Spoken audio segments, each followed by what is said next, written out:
Hello everyone, it's I.Tamizhan, developer, streamer, engineer. ரொம்ப நாள் கழிச்சு நம்ம வந்து கிரிப்டோ கரன்சியில் என்னெல்லாம் நடந்துட்டு இருக்கு அப்படிங்கிறத பற்றி இன்னைக்கு இந்த வீடியோ வந்து பார்க்க போகிறோம்.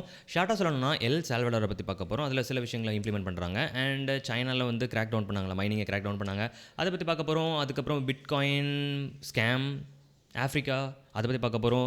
டாச் காயினில் வந்து பில்லியனரான ஒரு பர்டிகுலர் நபரை பற்றி நம்ம பார்க்க போகிறோம். உங்களுக்கு அவரை பற்றி தெரிஞ்சிருக்கும், பட் சில இன்ஃபர்மேஷன் புதுசாக இருக்குது, அதை பற்றி பார்க்க போகிறோம். புதுசாக நம்மளோட நாட்டில் வந்து சில பேங்க்ஸ் வந்து கிரிப்டோ கரன்சியை சப்போர்ட் பண்ண மாட்டோம் அப்படிங்கிற மாதிரி சொல்லிட்டு இருக்காங்க. அதை பற்றி பார்க்க போகிறோம். அண்ட் கடைசியாக நம்ம வந்து யாரை பற்றி பார்க்க போகிறோம் அப்படின்னா, ஒருத்தர் $20 வந்து என்ன பண்ணியிருக்காருன்னா கிரிப்டோ கரன்சி வாங்கியிருக்காரு காயின் பேஸில். அவருக்கு அடுத்த நாள் காலையில் முடிச்சு பார்க்கும்போது 1 ட்ரில்லியன் அப்படிங்கிற மாதிரி வேல்யூ கார்டு இருக்குது. ஸோ அதை பற்றி பார்க்க போகிறோம். With that being set, let's get started. So first of all விஷயம் என்னன்னு உங்களுக்கு தெரிஞ்சிருக்கும். சால்வடார் அப்படின்னு சொல்லிட்டு ஒரு நாடு இருக்குது. அந்த நாடு இப்போ வரைக்கும் US$ தான் அஃபிஷியல் கரன்சியாக யூஸ் பண்ணிட்டு இருக்கு. அந்த நாட்டில் பிட்காயினை வந்து லீகல் டெண்டராக யூஸ் பண்ண போகிறாங்க அப்படிங்கிற இன்ஃபர்மேஷன் நீங்கள் கேள்விப்பட்டிருப்பீங்க. லீகல் டெண்டர்னா என்ன அர்த்தம் அப்படின்னா, ஃபார் எக்ஸாம்பிள் நம்மளோட நாட்டில் வந்து அந்த காயின்ஸ்லாம் யூஸ் பண்ணல, ₹1 காயின், ₹2 காயின், ₹5 காயின்லாம் யூஸ் பண்ணிட்டு இருக்கோம். இதெல்லாம் லீகல் டெண்டர்னு அர்த்தம். விச் மீன்ஸ் ஒருத்தருக்கு நீங்கள் நம்மளோட நாட்டில் காசு கொடுக்கணுனாலோ, இல்லாட்டி கடன் வாங்கின காசு திருப்பி கொடுக்கணுனாலோ, இல்லை நீங்கள் ஃபைனை திருப்பி பே பண்ணுறீங்கனாலோ, உங்களால் அந்த காயினை வச்சு பே பண்ண முடியும் அப்படிங்கிறது ஒரு ஆக்சுவலான ஃபேக்ட். ஏன்னா அது வந்து ஒரு லீகல் டெண்டர்.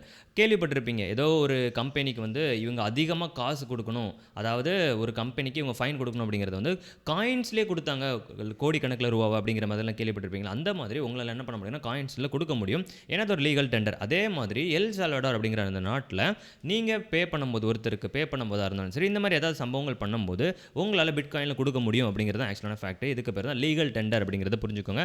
இந்த மாதிரி இந்த கண்ட்ரியில் வந்து எப்போ இதுக்கு முன்னாடி பேசியிருந்தாங்க, ஜூன் 9 வந்து என்ன பண்ணியிருக்காங்கன்னா அப்ரூவல் வாங்கிட்டாங்க. இப்போ செப்டம்பர் 7 இதை இம்ப்ளிமெண்ட் பண்ணுறேன் அப்படிங்கிற மாதிரி போட்டிருக்காங்க.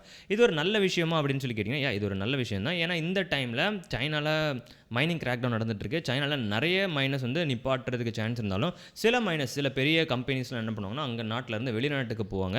அந்த மாதிரி வெளிநாட்டுக்கு போகிற மைனஸ் வந்து இவங்க ரொம்பவே அட்ராக்ட் பண்ணுறாங்க. ஏன்னா வந்து இவங்க நிறைய விஷயங்கள் இருக்குது. இது லீகல் டெண்டராக இருக்கிறதுனால, பிட்காயின் குறிப்பாக கிரிப்டோ கரன்சி கிடையாது, பிட்காயின் லீகல் டெண்டராக இருக்கிறதுனால இங்கே வந்து அதுக்கு கேபிட்டல் கெயின்ஸ் டேக்ஸ் கிடையாது. ஸோ அவங்க ட்ரேட் பண்ணலாம், மைன் பண்ணலாம், என்ன வேணாலும் பண்ணலாம். அவங்க பிஸ்னஸே பிட்காயின் வச்சு கூட ரன் பண்ணிக்கலாம் அப்படிங்கிறது ஆக்சுவலான ஒரு விஷயம். ஸோ இது ஒரு விஷயம்.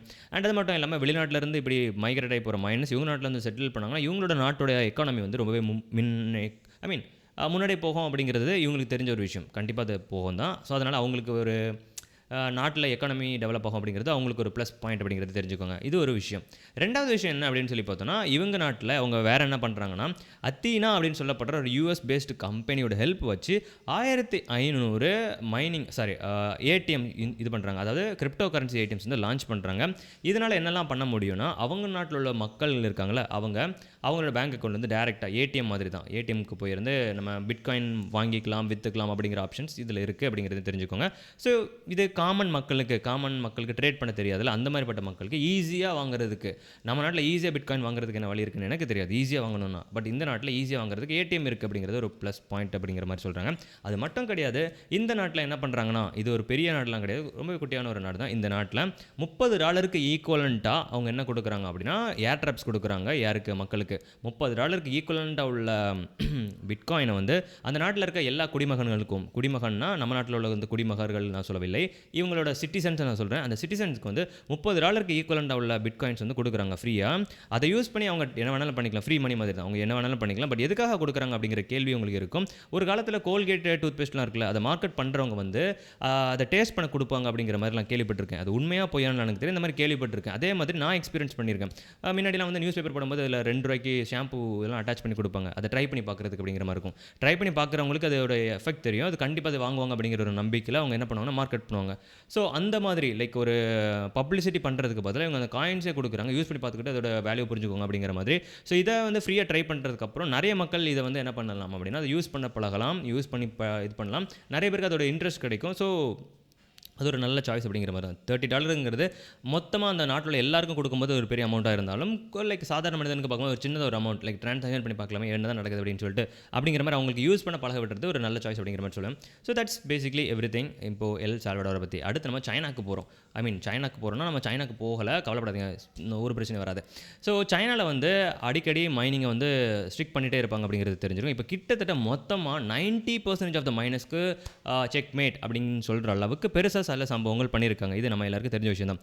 அண்ட் பிட்காயின் மொத்தமாக கிராஷ் ஆகிறதுக்கு ரீசன் வந்து எல்லாரும் எலான் மஸ்க்னு சொல்லிட்டு இருந்தாலும் இன்னொரு ரீசன் என்ன அப்படின்னா சைனா பிட்காயின் மைனிங்காக இல்லாட்டி மொத்தமாக மைனிங்கை வந்து பேன் பண்ணது ஒரு ரீசன் அப்படிங்கிறது தெரிஞ்சுக்கோங்க. இப்போது இதனால் நிறைய பாசிட்டிவ் இம்பாக்ட் இருக்குது. இது என்ன positive impact? First of all பிட்காயினோட ப்ரைஸ் கம்மியாக இருக்குது, அது விஷயம் இல்லை, அதை நான் சொல்ல வரல. என்ன பாசிட்டிவான இம்பாக்ட் அப்படின்னு சொல்லி பார்த்தோன்னா, இப்போ இது வரைக்கும் சைனா தான் மெஜாரிட்டியாக என்ன பண்ணிட்டு இருந்தாங்கன்னா பிட்காயினை கண்ட்ரோல் பண்ணிட்டு இருந்தாங்க அப்படிங்கிற மாதிரி ஒரு கோட் இருந்துட்டு இருந்துச்சு. ஏன்னா 70% ஆஃப் த மைனிங் அங்கேருந்து தான் வந்துருந்துச்சு. அப்ராக்சிமேட்லி 65, 70 அது வேறு ஆகிட்டே தான் இருக்கும். பட் அப்ராக்சிமேட்டாக 70% மைனிங் ஹேஷ் பவர் வந்து அங்கேருந்து வந்துட்டு இருந்துச்சு. இப்போ சைனாக்கும் அதுக்கும் சம்மந்தம் இல்லை அப்படின்னு பட்சத்தில் என்ன கிடையாதுன்னா ஒரு இன்ஃப்ளூயன்ஸ் கிடையாது. சைனாவோட இன்ஃப்ளூயன்ஸ் வந்து பிட்காயினில் இருக்காது அப்படிங்கிறது ஒரு ப்ளஸ் பாயிண்ட்டு. சைனாவில் மைன் பண்ணிட்டு இருந்த நிறைய பேர் வந்து சீப் எலக்ட்ரிசிட்டி வச்சு மைன் பண்ணிட்டு இருந்தாங்க. அது சீப் எலக்ட்ரிசிட்டி வெளியே இருந்து வரும்னா கோல்ல இருந்து வரும், கோல் பவர் பிளான்ட்ஸ்லேருந்து வரும். அது வந்து என்விரான்மெண்ட்டுக்கு ரொம்பவே கெடுதல் விளைவித்து கொண்டிருந்தது. இப்போது மக்கள் வந்து அங்கே மொத்தமாக மைனிங்கை ஸ்டாப் பண்ணுறாங்க. கிட்டத்தட்ட 90% ஆஃப் மைனிங்கை ஸ்டாப் பண்ணுறதுனால அங்கே என்ன நடக்குது அப்படின்னா அங்கேருந்து மூவாயி வெளிநாட்டுக்கு போகிற மைனஸ் வந்து க்ளீன் எனர்ஜி யூஸ் பண்ணுறதுக்கு சான்ஸ் இருக்குது. ஸோ அப்படிப்பட்ட விஷயத்தில் என்விரான்மெண்ட்டுக்கு அந்தளவுக்கு பாதிப்பு வராது. பாதிப்பு இருக்கலாம், பட் அந்த அளவுக்கு பாதிப்பு இருக்காது அப்படிங்கிற ஒரு ப்ளஸ் பாயிண்ட். வேறு என்னெல்லாம் விஷயங்கள் அப்படின்னு சொல்லி பார்த்தோன்னா இந்த மைனிங் எக்யூப்மெண்ட்ஸ்லாம் இருக்குல்ல, நாட் ரெஸ்ட்ரிக்டட், அதாவது நாட் லிமிட்டட் டு ஆசிக்ஸ் மட்டும் கிடையாமல் கிராஃபிக்ஸ் கார்டிலேருந்து எல்லாத்துக்கும் ப்ரைஸ் கம்மியாகிட்டே இருக்குது. நிறைய இடத்துல இப்போ வந்து ஸ்டாக்கு புதுசாக வந்துட்டு இருக்குது அப்படிங்கிறதையும் கேள்விப்பட்டிருக்கேன். அண்ட் அது மட்டும் இல்லாமல் ப்ரைஸஸ்லாம் கீழே வருது அப்படிங்கிற மாதிரியும் போட்டிருக்காங்க. ஸோ இது ஒரு நல்ல இம்பாக்ட் நமக்கு அப்படிங்கிற மாதிரி சொல்லலாம். சைனாவில் அதாவது இந்த 2 வருஷமாக சைனாக்காரனால நம்ம எல்லாருக்குமே பிரச்சனை தான்டா அப்படிங்கிற மாதிரிலாம் கோட் நம்மளோட சேனல் நம்மளோட கமெண்ட் செக்ஷனில் கமெண்ட் பண்ணிட்டு இருந்தாங்க, நான் பார்த்துருக்கேன். அந்த மாதிரி பார்க்கும்போது இப்போ ஒரு நல்ல ஒரு லைக் மைனஸ் ஆர் மைனஸ் சொல்லலாம், கேமர்ஸ்க்கு இது ஒரு நல்ல சான்ஸ் அப்படிங்கிற மாதிரி சொல்லலாம். Okay fine. இப்போ ஐடிஎஃப்சி ஃபர்ஸ்ட் பேங்க் அப்படின்னு சொல்கிறப்ப இந்த பர்டிகுலர் பேங்க் என்ன பண்ணியிருக்காங்கன்னா நாங்கள் இனிமேல் வந்து கிரிப்டோ கரன்சிக்கு எந்த சர்வீஸும் ப்ரொவைட் பண்ண மாட்டோங்கிற மாதிரி சொல்லியிருக்காங்க. இதுக்கு முன்னாடி வந்து ஐசிஐசிஐ பேங்க் இருக்குல்ல, அது அந்த பேங்க், எஸ் பேங்க், பேடிஎம் இவங்க எல்லாருமே வந்து என்ன பண்ணியிருந்தாங்க அப்படின்னா இந்த சர்வீசஸ் வந்து ஸ்டாப் பண்ணி வச்சுருந்தாங்க. பேடிஎம்மோட விஷயம் நமக்கு எப்போ தெரியும்னா எப்போ வந்து நம்மளோட நாட்டில் உள்ள எக்ஸ்சேஞ்சஸ்லாம் வந்து கிராஷ் ஆக ஆரம்பிச்சதோ அண்ட் எப்போ வந்து அவங்க நாங்கள் இனிமேல் வந்து டெபாசிட்டை கொஞ்ச நாளுக்கு வந்து எடுக்க மாட்டோம் அப்படிங்கிற மாதிரி சொன்னாலும் அப்போ தெரிஞ்சுது பேடிஎம் தான் அவங்க டைப் வந்து பிரேக் பண்ணாங்க அப்படின்னு சொல்லிட்டு. இன்ஃபேக்ட் 2018 இந்த ரூல் ஒரு இது போட்டிருந்தாங்க, இந்த பிட்காயின்லாம் வந்து டிரான்சாக்ஷன் பண்ணக்கூடாது, கிரிப்டோ கரன்சியில் யூஸ் பண்ணக்கூடாதுன்னு சொன்ன ஒரு ரூலை வந்து ஓவர் ரூல் பண்ணதுக்கு அப்புறமும் இவங்க எப்படி பண்ணுறதுன்னு நினைக்கும் போது ரொம்பவே வேதனையாக இருக்குது அப்படிங்கிற மாதிரி நிறைய பேர் வந்து பேசிகிட்டு இருக்காங்க. இன்ஃபேக்ட் அது ஒரு கருப்பு தினம் நம்ம எல்லாருக்கும் அப்படிங்கிற மாதிரி சொல்லலாம். இல்லை ஆக்சுவலாக அப்படி கிடையாது. Okay fine. இப்போ நம்ம என்ன பண்ண போகிறோம்னா டோஜ் காயின், இவரோட ஃபேஸை பார்த்துருப்பீங்க. டோஜ் காயினில் இன்வெஸ்ட் பண்ணி பெரிய மில்லியனர் ஆனார் அப்படிங்கிற மாதிரிலாம் கேள்விப்பட்டிருப்பீங்களா. இவர் ஒரு நாளில் $1 கோடி லூஸ் பண்ணியிருக்காரு, இழந்திருக்காரு. பட் இருந்ததுக்கு அப்புறமும் இப்போ என்ன பண்ணிட்டு இருக்காரு அப்படின்னா நான் இப்போ ஹோல்ட் பண்ணி தான் பார்ப்பேன் அப்படிங்கிற மாதிரி சொல்லியிருக்காரு. இப்போது இதில் விஷயம் என்ன தெரியுமா, இந்த மாதிரி இன்வெஸ்ட் பண்ணுறவங்க எல்லாரும், இந்த மாதிரி இன்வெஸ்ட் பண்ணுற எல்லாருக்கும் அவங்களோட ப்ராஃபிட்டுங்கிறது பேப்பரில் தான் இருக்கும். வாட் இஸ் பேப்பர் ப்ராஃபிட் அப்படின்னு சொல்லி பார்த்தோன்னா இப்போ இவங்க வந்து ஒரு $20 இன்வெஸ்ட் பண்ணியிருக்காங்க. அந்த $20 அப்புறம் அதோட காசு ரொம்பவே மில்லியன் கணக்கில் போச்சு. எப்போ அவங்க வித்ட்ரா பண்ணி எடுக்கிறாங்களோ அப்போ தான் அவங்க வந்து ஆக்சுவலான பில்லியனர். சும்மா அக்கௌண்ட்டில் வச்சிருக்கிறது வரைக்கும் அவங்க பில்லியனர் அப்படிங்கிற மாதிரி சொல்லிக்கலாம். பட் வந்து ஆக்சுவலாக கையில் வந்து அவங்களால அதை டிரான்சாக்ஷன் பண்ண முடியும் அப்படிங்கிற பட்சத்தில் தான் அவங்க ஒரு பில்லியனர் அப்படிங்கிற மாதிரி நம்மளால சொல்ல முடியும். புரியுதா? ஸோ அந்த மாதிரி விஷயத்தில் இவர் என்ன அதை வித்ட்ரா பண்ணி எடுக்கல. ஸோ இவங்களோட பாயிண்ட் ஆஃப் வியூ வந்து பார்க்கும்போது அவங்க ஒரு குறிப்பிட்ட டாலர்ஸ் இன்வெஸ்ட் பண்ணியிருப்பாங்க.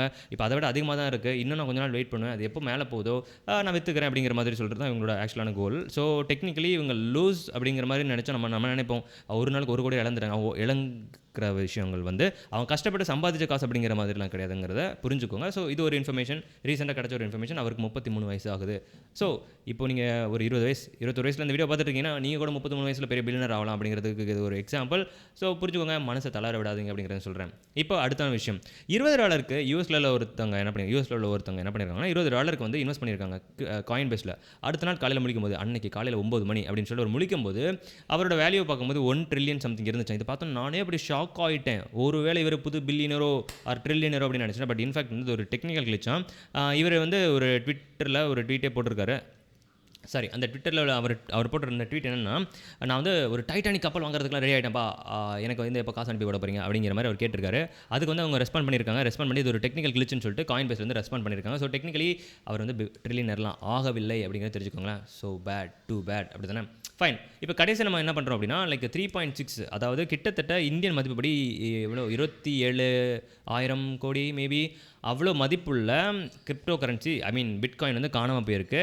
2 பேர் தான் சஸ்பெக்ட் பண்ணப்படுறாங்க. இது எங்கே இருக்குன்னா சவுத் ஆஃப்ரிக்காவில் நடந்திருக்கு. கிரிப்ட்னு சொல்லப்படுற ஒரு கம்பெனி என்ன பண்ணியிருக்காங்கன்னா மக்களுக்கு வந்து இப்படி சர்வீஸ் கொடுத்துட்டு இருந்தாங்க. லைக் இன்வெஸ்ட் பண்ணிட்டு அதில் ப்ராஃபிட் எடுத்து கொடுக்குறது இந்த மாதிரி பண்ணிட்டு இருக்காங்க. ஒருத்தங்களுக்கு 17 வயசு, இன்னொருத்தவங்களுக்கு வந்து 21 வயசு. 2 பேரும் அண்ணன் தம்பிங்க. அவங்க சிஓ ஒர்க் பண்ணிட்டு சிஓ அந்த மெயினாக ஒர்க்கு அவங்க தான் பண்ணிட்டு இருந்திருக்காங்க. சரியா?